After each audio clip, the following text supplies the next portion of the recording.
विकसित भारत अंतर्गत बिलथन 2025 idea video निर्मिती. जिल्हा परिषद प्राथमिक शाळा चाणापुरी. आज आम्ही तुम्हाला ध्वनीचे प्रसारण हा प्रयोग करून दाखवणार आहोत. तर मी कुमारी प्रणाली दुसराळ. मी कुमारी श्रेया नामदेव कदम. मी कुमारी दिव्या किशोर पांचाळ. मी स्वप्नील दीपक लोखंडे. चला तर पाहूयात हा प्रयोग. दोन फुगे घ्या, एकामध्ये हवा भरा व एकामध्ये पाणी भरा. हवा भरलेला फुगा कानाजवळ न्या व त्याला घासा.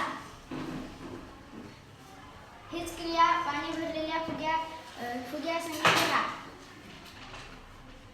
पाणी भरलेल्या फुग्यामध्ये एकदम हळू आवाज येतो व हवा भरलेल्या फुग्यामधून अधिक स्पष्ट आवाज येतो. आम्ही अजून एक दुसरा प्रयोग करून दाखवणार आहोत.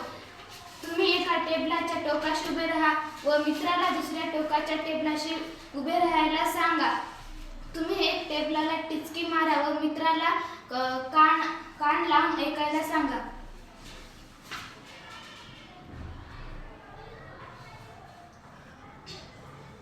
अशीच क्रिया आता तुमच्या मित्राला करायला लावा.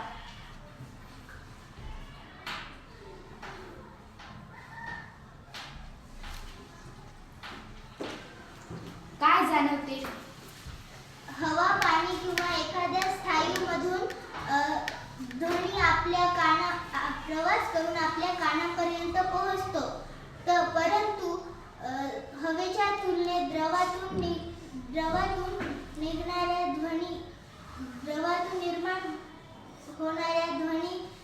होणारी ध्वनी हे स्पष्टपणे ऐकू येते. हे या उपक्रमातून सिद्ध होते. धन्यवाद.